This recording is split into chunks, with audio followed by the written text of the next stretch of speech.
Mark? Beth's voice pitched higher than usual, that fake surprise tone she used when she was lying about something.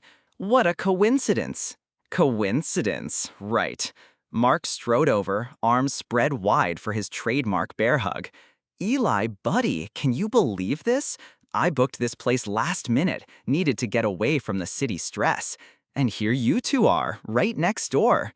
I hugged him back, but something felt off. Mark never did anything last minute. The guy planned his grocery shopping 2 weeks in advance. And how did he know we'd be here? I'd mentioned the trip to him weeks ago, sure, but I'd never told him the specific resort. Small world, I said, keeping my voice neutral. We should have dinner together, Beth suggested, practically bouncing on her toes. Like old times. Old times? When had Beth ever been excited about spending time with Mark? Usually she complained that he was too loud, too pushy, too much of a bachelor, even though he'd been married and divorced twice. We did have dinner that first night, at the resort's restaurant. Mark regaled us with stories from his latest real estate conquests, how he'd convinced a young couple to buy a house they couldn't afford, how he'd flipped a property for double what he'd paid. Beth hung on every word, laughing at jokes that weren't funny, touching his arm when she made a point. I sat there eating my salmon, watching my wife flirt with my best friend, and felt something cold settle in my chest. Not anger, not yet. Just a growing awareness that this anniversary trip wasn't going to be what I'd expected. After dinner, we walked back to our cabins along the moonlit path. The walls between the cabins were thin. I could hear Mark's television through the shared wall, some late-night talk show. Beth went to bed early, claiming exhaustion from the drive. I stayed up reading, listening to the lake lap against the shore. Around midnight, I heard our cabin door creak open. Soft footsteps on the porch, then silence. I set down my book and moved to the window, careful to stay hidden behind the curtain. Beth was walking toward Mark's cabin, wearing the silk nightgown I'd bought her for her birthday, the one she claimed was too fancy for everyday wear. She knocked softly on his door. It opened immediately, as if he'd been waiting. The porch light illuminated them for just a moment, Mark's hand on her waist, Beth's face tilted up toward his, before they disappeared inside. I stood there for a long time, watching the warm glow from Mark's windows, listening to the muffled sounds of conversation and laughter. Then I went to my suitcase and pulled out my phone. If they wanted to play games, I'd learn the rules, but I'd be keeping score. The next morning, Beth was cheerful at breakfast, chattering about her plans to try the resort's yoga class. Mark joined us, looking well-rested and satisfied. They didn't touch, didn't exchange meaningful glances, but there was an energy between them, a shared secret that excluded me completely. I might go fishing today, I announced. There's supposed to be great bass fishing on the north end of the lake. Sounds boring, Beth said, not looking up from her organic granola. I think I'll explore the hiking trails. Want company? Mark asked. I could use some exercise. That would be wonderful, Beth replied, and this time she did look at him, just for a second. I spent the day alone, but not fishing. Instead, I drove to the nearest town and bought supplies. A small digital recorder, extra phone batteries, a telephoto lens attachment for my camera. I told the clerk at the electronics store that I was a bird watcher, documenting wildlife behavior. In a way, that wasn't even a lie. That evening, I made my preparations. I positioned the recorder near the shared wall, tested the audio quality, and set up my phone to take time-stamped photos from the bedroom window that faced Mark's cabin. Then, I waited. Beth made her excuse around 11:30. I'm going to get some fresh air, maybe sit by the fire pit for a while. Want company? I offered. No, you stay here and relax. I won't be long. She wasn't going to the fire pit. I watched her walk directly to Mark's door, knock softly, and disappear inside.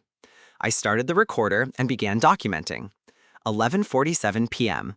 Subject enters adjacent cabin. 11:48 p.m. Lights dim in main room. 11:52 p.m. Audio indicates movement toward bedroom area. 12:15 a.m. Distinct laughter, both voices. 12:43 a.m. Extended period of muffled conversation. 1:22 a.m. Movement toward front door. 1:24 a.m. Subject returns to cabin 7. I kept meticulous notes: times, duration, audio quality, photographic evidence. By the third night, I had established a clear pattern. Beth would wait until she thought I was asleep, then spend between 1 and 2 hours in Mark's cabin. She'd return quietly, slip into bed, and pretend to be asleep when I stirred. On the fourth morning, Mark suggested we all go into town together, check out the local shops and restaurants. Beth was enthusiastic about the idea. I agreed, playing the role of the oblivious husband. We wandered through the small downtown area, Beth and Mark walking slightly ahead of me, their heads close together as they discussed the quaint New England architecture. I lagged behind, taking pictures of them with my phone's zoom function. In one shot, Mark's hand rested on the small of Beth's back as he guided her around a puddle. In another, she was looking up at him with an expression I hadn't seen directed at me in years. At lunch, I excused myself to use the restroom and instead went outside to call my sister. "Connie, I need a favor." "What's wrong? You sound weird." "I'm fine. I just need you to look up some information for me. Can you find out when Mark Mercer made his reservation at Lakeview Cabins?" "That's oddly specific. Why?" "Just humor me." Connie had connections everywhere, including a friend who worked in hospitality booking systems. Within an hour, she texted me back. "Mark booked cabin 8 the same day you told him about your anniversary trip, requested specifically to be next to cabin 7. I stared at the text message for a long time. Premeditated. This wasn't some chance encounter or sudden attraction. They'd planned this. That night, I added the booking information to my growing file of evidence. I'd started organizing everything in a folder on my laptop, with subfolders for audio, photos, and documentation. I was methodical about it, treating it like a work project. In my business, attention to detail meant the difference between a job done right and a house burning down. By the 6th night, I had 43 pieces of evidence: photos of Beth entering and leaving Mark's cabin, audio recordings of their conversations, timestamps proving a consistent pattern of deception. I'd even managed to photograph them through Mark's bedroom window, silhouettes against the lamplight, embracing in ways that left no doubt about the nature of their relationship. Beth suspected nothing. If anything, she seemed to think I was being the perfect, understanding husband. Didn't complain when she claimed to be tired, didn't ask questions about her evening walks, didn't point out that she was showering every morning, even though she hadn't exercised. On our last morning, as we packed our bags, Beth was practically glowing. "This has been wonderful," she said, folding her clothes with unusual care. "We should do this more often." "Absolutely," I agreed. "Maybe next time we can bring friends, make it a group trip." Mark appeared in our doorway, looking relaxed and satisfied. "You two heading out?" "Unfortunately," Beth said, back to real life. "It's been great," Mark said, shaking my hand with that firm grip he'd perfected for closing deals. "We should definitely do this again." I smiled back at him, matching his enthusiasm. "I'm sure we will." We loaded our car and drove away from Lakeview Cabins, Beth waving goodbye to Mark as he stood on his porch. She chattered about the wonderful week we'd had, how refreshed she felt, how much closer we seemed as a couple. I nodded and made appropriate responses, but my mind was already working ahead. I had evidence. I had proof. Now I needed a plan. The drive home took 4 hours. Beth dozed for most of it, looking peaceful and content. I used the time to think, to organize my approach. This wasn't about anger anymore, though that was certainly part of it. This was about justice, about consequences, about making sure that people who thought they were smarter than everyone else learned exactly how wrong they could be. We pulled into our driveway just as the sun was setting. Our house looked the same as always: modern suburban architecture, perfectly maintained lawn, the picture of middle-class success. "This is exactly how he talked about you during our marriage," she said. "Always making jokes about your simple life, your blue-collar job. He was jealous of you, you know?" "Jealous? Of what?" "Your marriage, your business, the fact that people actually respect you. Mark's successful on paper, but he doesn't have any real friends. Everyone in his life is either a client, a conquest, or someone he's using for something." Jennifer agreed to help me gather more information about Mark's other affairs, his business practices, his pattern of deception. She had contacts in the legal community, access to public records, and most importantly, a burning desire to see Mark face consequences for his actions. He destroyed my credit, my reputation, my ability to trust anyone, she said, as we parted ways. If you can prove what he's really like, I want to help. The second phase of my plan was strategic positioning. I needed to control the narrative, make sure that when the truth came out, it would be on my terms and in my timing. I started with our mutual friends, the couples we'd socialized with for years. I didn't tell them about the affair directly, but I began planting seeds of doubt, asking casual questions about Mark's behavior, mentioning that Beth had been acting strangely lately. You know, I've been thinking about that cabin trip, I said to Dave and Susan Miller at their backyard barbecue the following Saturday. It was such a coincidence that Mark happened to be there too. Coincidence? Susan raised an eyebrow. I thought you guys planned it together. That's what I thought too, but apparently not. Mark said he booked last minute, needed to get away from city stress. Dave and Susan exchanged a look. They'd known Mark almost as long as I had, and they knew he wasn't the spontaneous type. That does seem odd, Dave said carefully. I let the comment hang there, didn't push it, just planted the seed and moved on to other topics. But I could see them processing the information, filing it away for future reference. I had similar conversations with other friends, always casual, never accusatory. Just a confused husband trying to make sense of strange coincidences and unusual behavior. Meanwhile, Beth continued her normal routine, oblivious to the storm gathering around her. She and Mark were being more careful now that we were back home, but they were still in contact constantly. Text messages throughout the day, phone calls when they thought I wasn't listening, plans for future meetings. I documented everything, building my case methodically. But I also started preparing for the confrontation phase, the moment when I would reveal what I knew and watch their carefully constructed lies fall apart. The opportunity came sooner than expected. Beth announced that she was going to a wellness conference in Boston for the weekend, a chance to network with other influencers and learn about new trends in organic living. She seemed excited about the trip, more animated than she'd been about anything related to her career in months. I helped her pack, even drove her to the airport, playing the supportive husband role perfectly. But as soon as her plane took off, I was on the phone with Jennifer. Mark's not in Boston, she reported. His car's been parked at the Marriott downtown since yesterday. Phase 3 was about to begin. I drove to the Marriott and confirmed Mark's presence myself. But sometimes boring is exactly what you need. Beth smiled at that, probably thinking about how much more exciting her weekend had been compared to my mundane existence.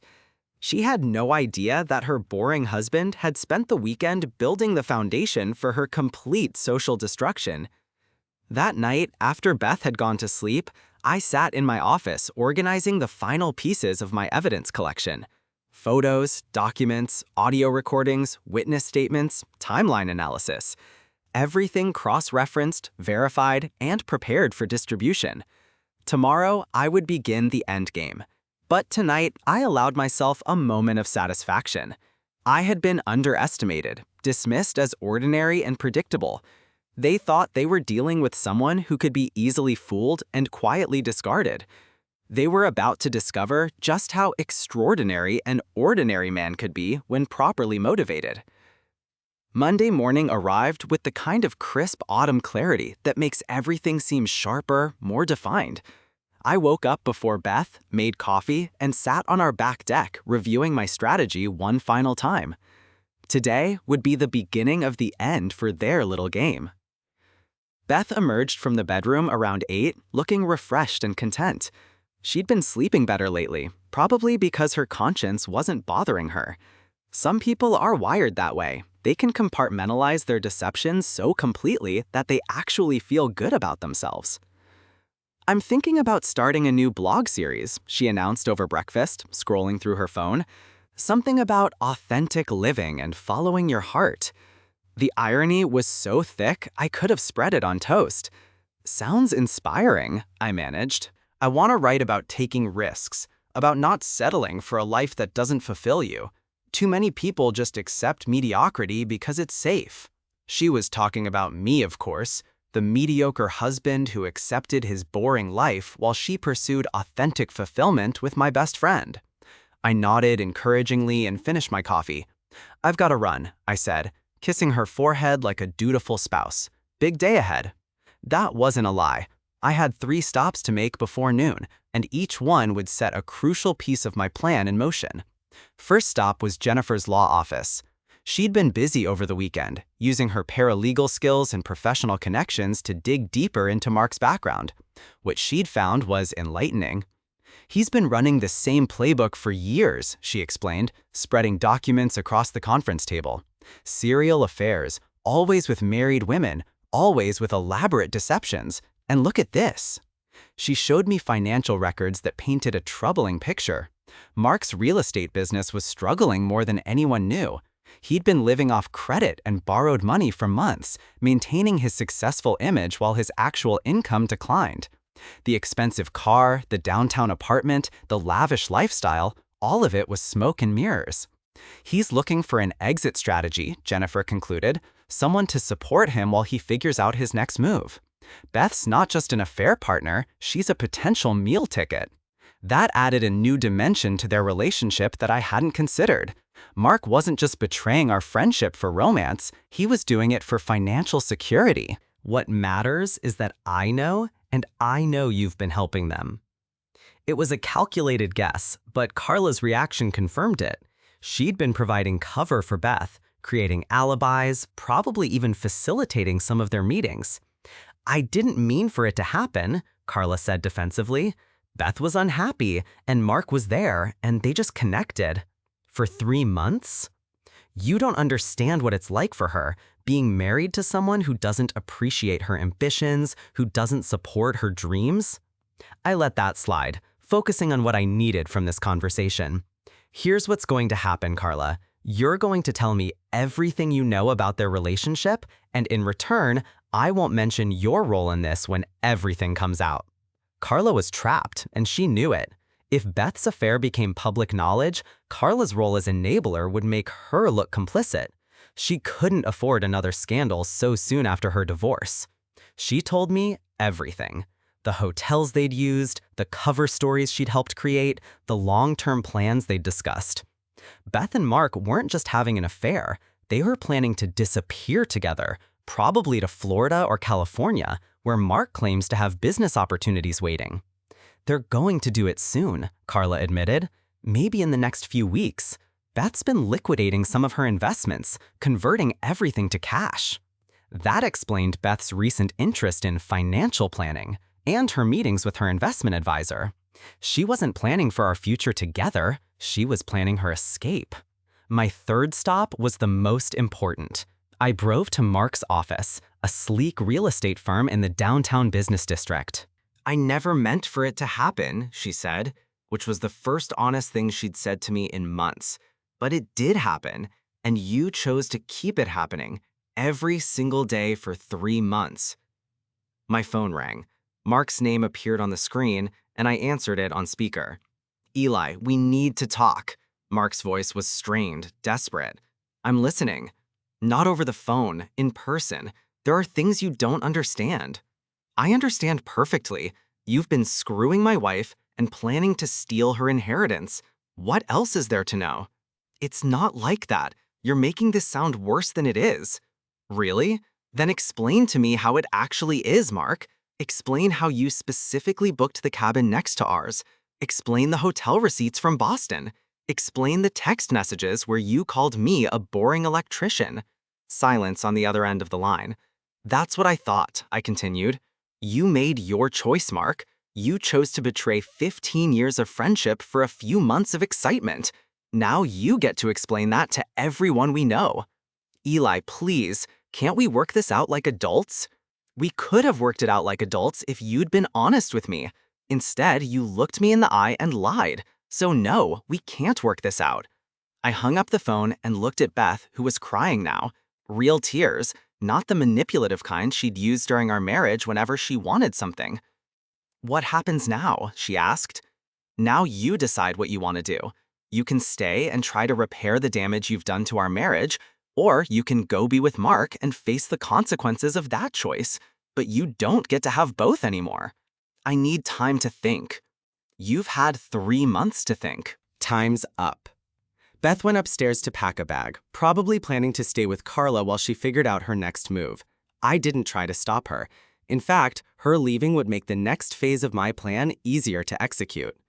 While Beth was packing, I checked my phone. The responses to my emails were pouring in, and they were everything I'd hoped for.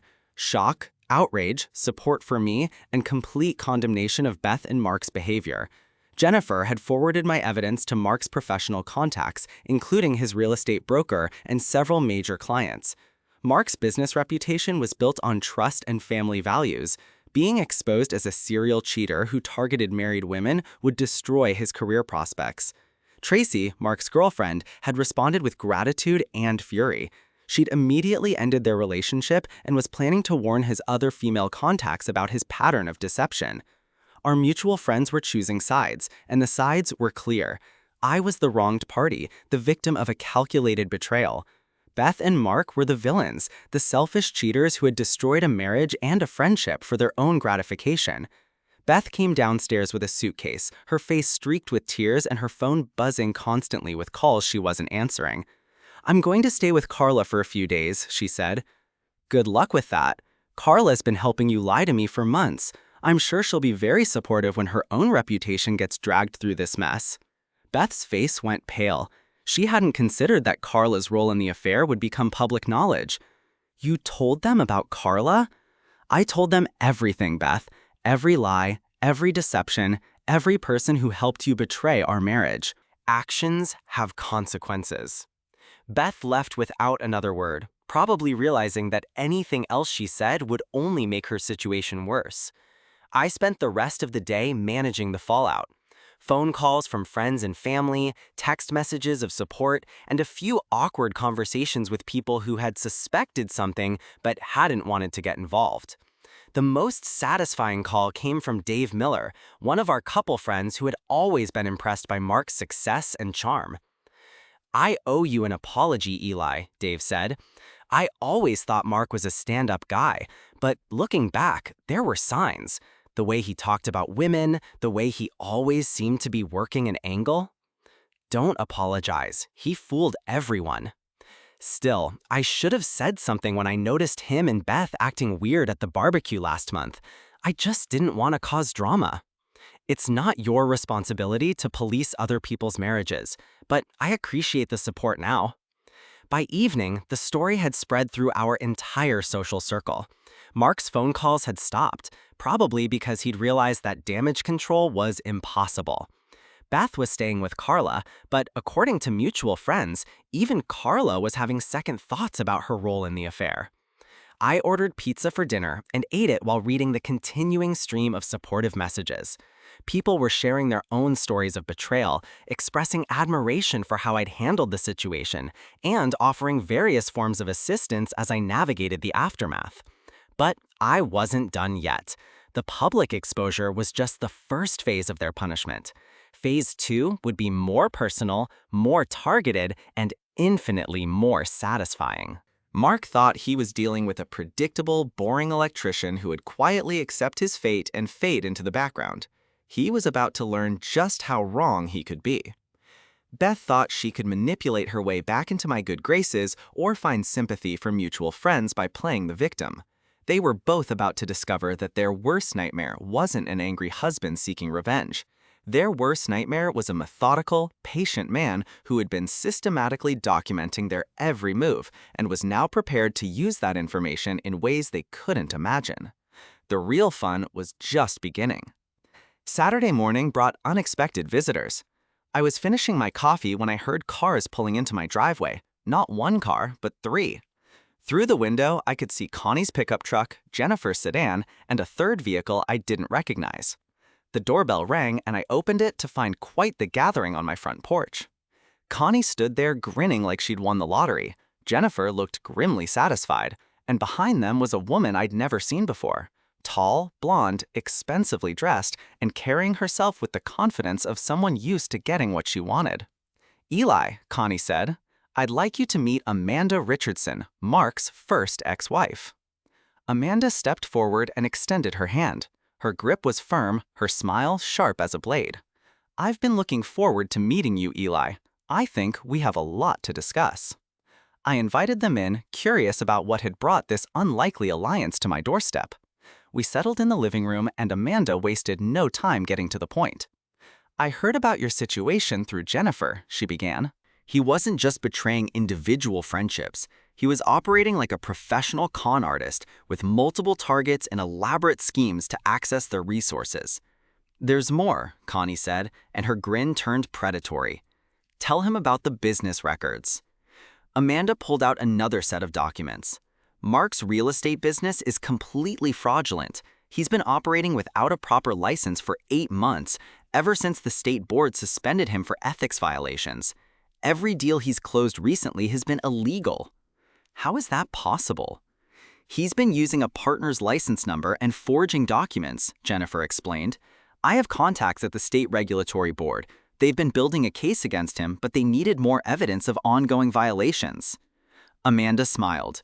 Which we now have, thanks to your documentation of his recent activities.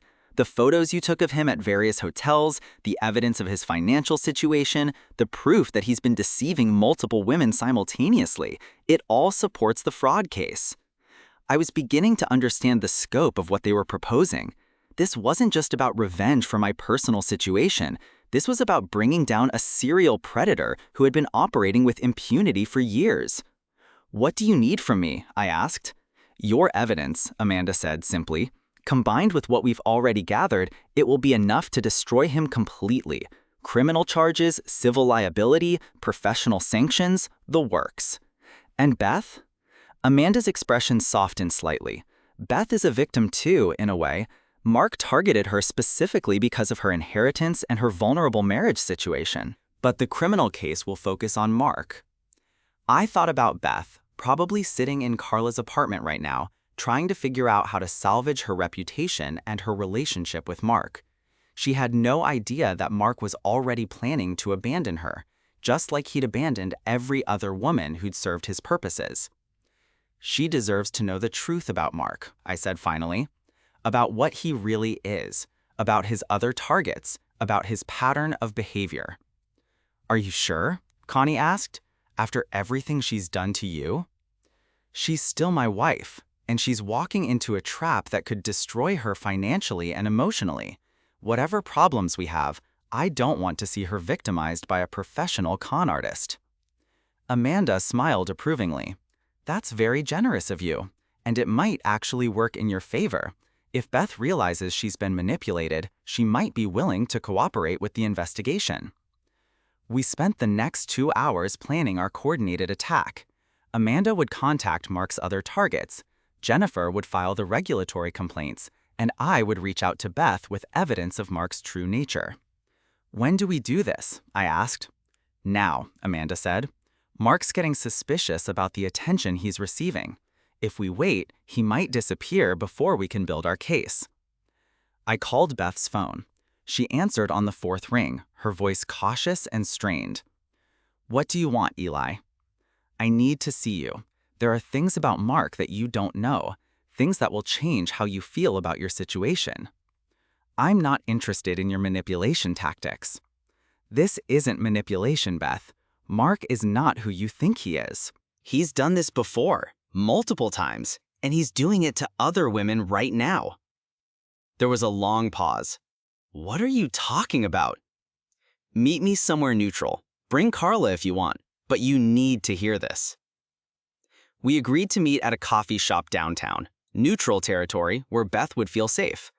Amanda and Jennifer would handle their respective tasks while I dealt with the most delicate part of the operation, convincing my cheating wife that she was being conned by a professional predator. An hour later, I sat across from Beth and Carla in a crowded coffee shop, watching their faces as I laid out the evidence of Mark's true nature. The financial fraud, the multiple affairs, the pattern of targeting married women with assets. Beth's face went through a range of emotions: disbelief, anger, recognition, and finally a kind of sick understanding. He asked me about my inheritance, she said quietly, early in our relationship. He said he was impressed by how well I managed money. He's been planning this from the beginning, I said. You weren't his first target this year, and you wouldn't have been his last. Carla looked stunned, but he seemed so genuine, so caring about Beth's happiness. That's his specialty. He makes women feel special, understood, appreciated. Then he convinces them to make financial and emotional investments in a future that he never intends to honor. I showed them Amanda's files, the documentation of Mark's previous victims, the evidence of his fraudulent business practices. Beth read through everything with growing horror, probably recognizing elements of Mark's approach in her own experience. The woman in Boston, she said suddenly, he said he had business meetings there, but we spent the whole weekend together. What Mark didn't know was that Beth would be wearing a wire provided by Amanda's private investigator. Meanwhile, Amanda was meeting with Mark's other targets, showing them evidence of his deceptions and giving them the opportunity to extract themselves from his schemes. Jennifer was filing complaints with multiple regulatory agencies, armed with documentation that would trigger immediate investigations. I coordinated everything from my home office, tracking the various operations and waiting for the moment when Mark's carefully constructed world would collapse around him. The call came at 4:30. Beth's voice was shaky but determined. I got it all, she said. His confession about the business fraud, his plans to disappear with my money, even his comments about his other targets. It's all recorded. How did he react when you confronted him? He tried to deny everything at first. Then he got angry and said things, terrible things about you, about me, about all of us.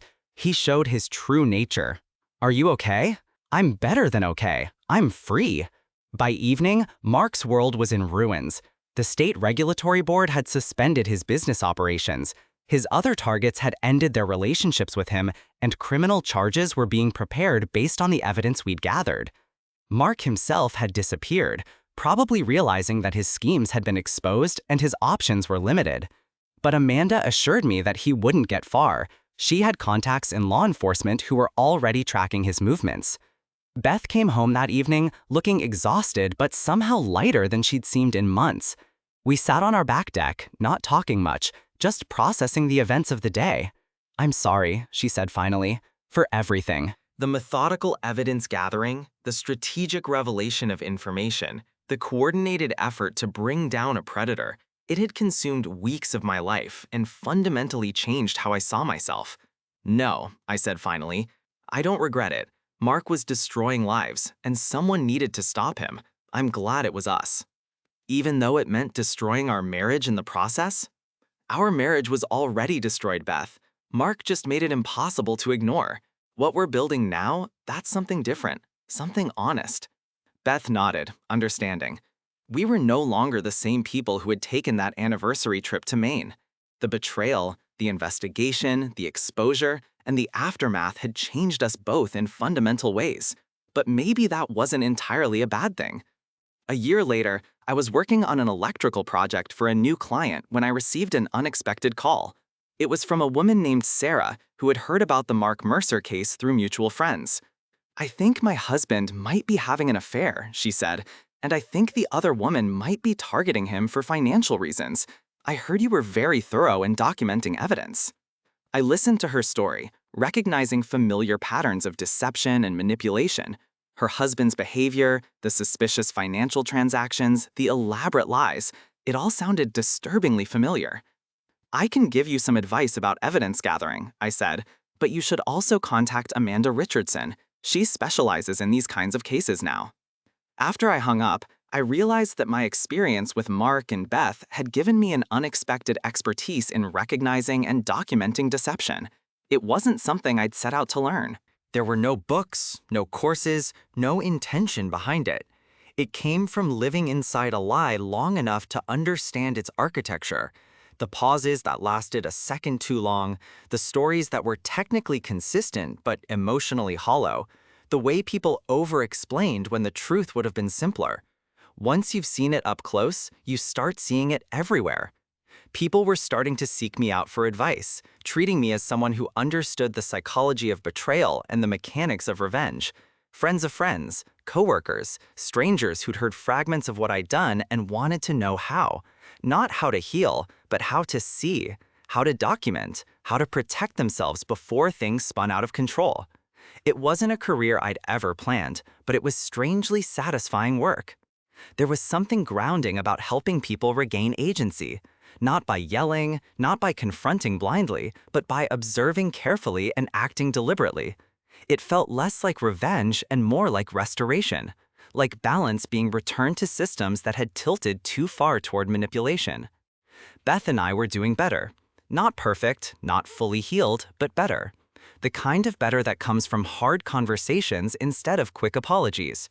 We'd learned to communicate honestly about our feelings, even when it was uncomfortable, to address problems before they festered into resentment, to name dissatisfaction instead of letting it rot into entitlement, and to appreciate what we had instead of constantly measuring it against what we lacked. There were still quiet moments, still scars, but they no longer defined every interaction. "Do you think we'll make it?" she asked one evening as we sat on our back deck watching the sunset. He'd learned too late that ordinary people are capable of extraordinary things when they're properly motivated, and that sometimes the quiet ones are the most dangerous of all.